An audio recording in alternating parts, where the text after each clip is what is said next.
नमस्कार दोस्तों, संकल्प मैथ क्लासेस में आपका स्वागत है। हम कर रहे हैं यूपी टेट मैथ स्पेशल। मैं आपको लाभ हानि के प्रैक्टिस सेट करा रहा हूं और इसका ये पहला सवाल है। इसमें 6 सवाल हैं आपके, 6 सवाल कम से कम आपके सामने 3 से 4 टाइप के हैं।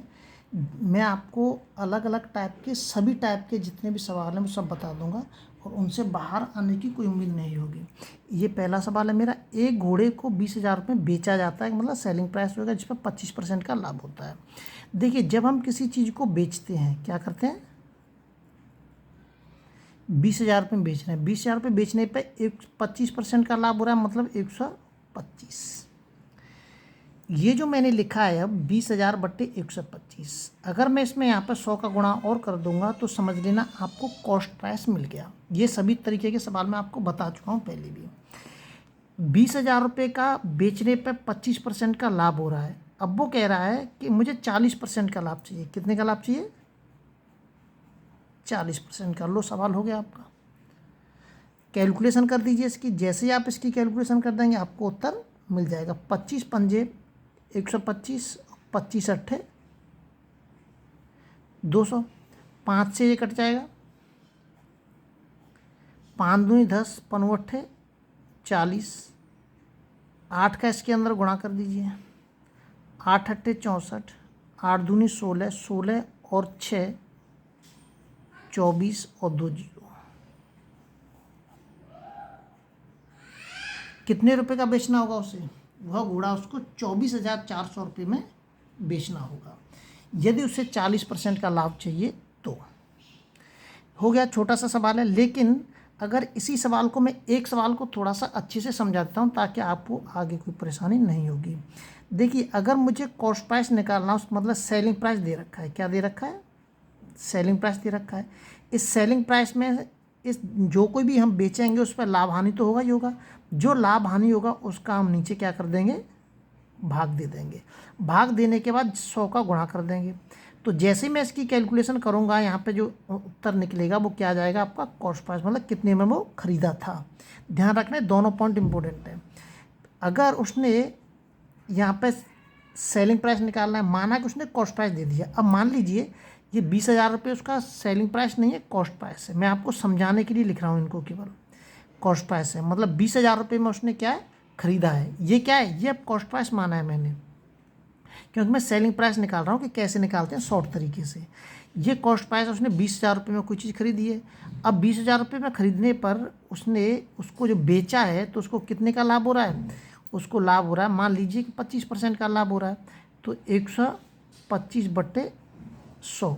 अगर आप इसकी कैलकुलेशन करेंगे तो आपको क्या मिलेगा? सेलिंग प्राइस मिलेगा। ये दोनों टाइप को आप ध्यान रखना है।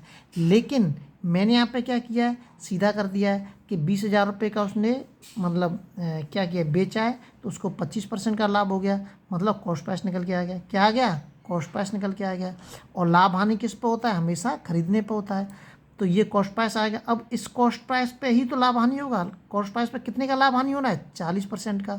इसलिए इसमें सीधा 140 का गुणा कर दिया मैंने। ये कॉस्ट प्राइस आ गया और कॉस्ट प्राइस में सीधा 140 का गुणा कर दिया मैंने, तो आपके सामने उत्तर आ गया। उम्मीद करता हूँ समझ में आएगा। आगे थोड़ा जल्दी जल्दी चलते हैं। देखिए, मोहन ने अपना प्लॉट 2 लाख रुपए में बेचा, 20% के घाटे पर बेचा है। 2 लाख रुपए में बेचने पर कितने का घाटा हो रहा है? उसको 20% का घाटा हो रहा है। वह उसे कितने रुपए में बेचता कि उसको 10% का लाभ होता है? बिल्कुल सवाल ऊपर वाले की तरह। 1 2 3 4 5 इकाई, दहाई, सैकड़ा, हज़ार, 10,000, लाख। ठीक है, 20%, 2 लाख रुपए में उसने क्या किया? बेचा है। बेचने पर उसको कितने का घाटा हो रहा है? 20% का, मतलब 80। ठीक है, ये क्या आ गया आपका? Cost price. कितने का लाभ चाहिए? 110 का। अब आप क्या करेंगे? इसकी कैलकुलेशन करेंगे। कैलकुलेशन करके क्या आ जाएगा? यहाँ पे आपके सामने उत्तर आ जाएगा। आगे देखते हैं। आगे जो सवाल दे रखा है, एक व्यक्ति ने अपनी घड़ी 35% के लाभ पर 15,000 रुपये में बेचा। यदि वह उसे कितने रुपए से बेचता कि उसको 10% की हानि होती? अब देखिए, लाभ हानि किस पे होता है? हमेशा कॉस्ट प्राइस पे है। अब कॉस्ट प्राइस कैसे निकाल देंगे? सीधा निकाल, बेचा मतलब सेलिंग प्राइस। सेलिंग प्राइस में से हम कॉस्ट प्राइस कैसे निकालते हैं? मैंने अभी ऊपर बता चुका हूँ। कितने का लाभ हो रहा है उसको, 35 का, मतलब 135 का। अब ये क्या आ गया आपका, कॉस्ट प्राइस आ गया। इस कॉस्ट प्राइस के अंदर, इस कॉस्ट प्राइस पे मुझे क्या हो रहा है, 10% की हानि हो रही है। क्या कर देंगे, 90 का गुणा कर दीजिए आप इसमें। अब उम्मीद करता हूँ कि आप इसकी कैलकुलेशन कर लेंगे। कैलकुलेशन करके आपके सामने जो उत्तर आएगा वही आपका उत्तर होगा। और ये मैंने पूरा खोल के ऊपर में पहले वाले सवाल में आपको बता चुका हूँ। अगला देखते हैं। बहुत सरल है, कैलकुलेशन तो कर ही लेंगे। 15 × 15, 15 × 9 35, 9 से 9 कट जाएगा, उत्तर आ जाएगा आपका। और अगर इसको थोड़ा सा और खोल के करेंगे तो और भी हो जाएगा सवाल। अगर आप इसको, माना कि बेस मैंने ऊपर वाले सवाल में बता दिया है, अगर आप और इसको खोल को करेंगे तो कैसे करेंगे, पहले आप कॉस्ट प्राइस निकालेंगे। कॉस्ट प्राइस कैसे निकलेगा, ऐसे इसी तरीके से निकलेगा, 135 इंटू के 100। इससे क्या निकल के आ जाएगा, कॉस्ट प्राइस निकल के आ जाएगा। जब आपका कॉस्ट प्राइस निकल के आएगा तो हमें उसी कॉस्ट प्राइस पे क्या होगी, 10% की हानि हो गई है। जब कॉस्ट प्राइस पर ही तो लाभ हानि होता है, तो उससे आप आसानी से निकाल सकते हैं। फिर तो आगे देखते हैं। राम ने एक साइकिल 1000 रुपये में ख़रीदा और उसको 20% के लाभ पर बेच दिया। देखिए 1000 रुपये पे कितने का लाभ हो रहा है, 20% का, मतलब 120/100। कुछ भी नहीं किया है मैंने, जैसे प्रश्न ने किया वैसे ही बोल दिया। 1000 रुपये में खरीद पे इस उसको 20% के लाभ पे बेचना, मतलब 1000 रुपये पे 20% का लाभ हो रहा है। ये हो गया। मतलब इसकी कैलकुलेशन करके कोई भी संख्या आएगी, ठीक है। अब जो संख्या आई वो, उस संख्या को श्याम ने 10% के घाटे में बेचा। इसकी कैलकुलेशन करी होगी हमने, कोई वो संख्या आ गई। अब उस संख्या पे 10% का घाटा हुआ है किसको, श्याम को। तो मतलब क्या कर देंगे, 90/100। अब इसने 10% घाटे पे किसको बेचा है, मोहन को बेचा है। तो इसकी जो कैलकुलेशन आएगी वो किसकी आएगी, मोहन की आएगी।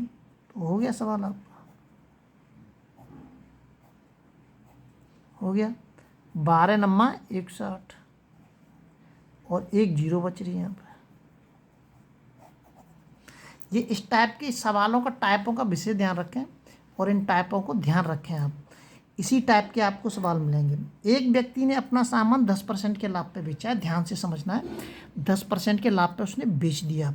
अब वो कह रहा है कि यदि वह उसको 15% के लाभ पे बेचता, मतलब 10% की अपेक्षा 15% के लाभ पे बेचता, तो उसे 200 रुपये अधिक मिलते।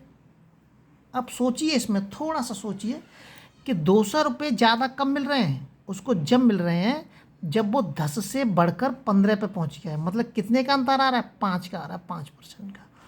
5% का अंतर आते ही उसको कितने रुपए ज़्यादा मिल रहे हैं, 200 रुपये ज़्यादा मिल रहे हैं। मतलब इन दोनों के बीच का जो अंतर है 5% का, वो 200 रुपये के बराबर है। तो 1% बराबर 1% कैसे आएगा कि इस 5 का मैंने इसमें भाग दे दिया, 5 चौक 20, 40 आ गया। जब 1% बराबर के 40 है तो कोई भी चीज़ अपने आप में कितनी क्या होती है, 100% होती है। तो 100% बराबर 100 का गुणा इधर किया तो 100 का गुणा मैं इधर भी करूँगा। ये निकल के आ गया आपका क्या, सामान का क्रय मूल्य। कितना आसान है। सवाल का टाइप ध्यान रखें, किस टाइप का सवाल मैंने आपको बताया है और कैसे मैंने आपको सवाल कराया है। महेश ने एक घड़ी 10% की हानि पर बेची। यदि वह उसे 5% की हानि पर बेचता, अंतर आ गया, कितने का अंतर आ रहा है, 5% का। 5% की हानि पर बेचता है तो कितने रुपए अधिक मिलते हैं उसको, 60 रुपये अधिक मिलती है। ये 60 है तो 5% बराबर के 60, तो 1% बराबर के कितना हो जाएगा, 12, 12×60। तो 100% बराबर कितना हो जाएगा, 100 का गुणा इधर भी हो जाएगा, 1200 रुपये हो जाएगा। अब आपको इनके टाइप याद रखने हैं, ध्यान रखना। जब कभी भी इस तरीके से हानि हानि या लाभ लाभ दे रखा होता है तो इस तरीके से आप सवाल को करते हैं। सवालों का टाइप विशेष ध्यान रखना है। अगर आप टाइप याद नहीं रखेंगे तो कुछ भी नहीं हो सकता है। अगली वीडियो में आपसे फिर मिलता हूँ। जब तक आप अपने लेवल वीडियो को शेयर और सब्सक्राइब जरूर करें।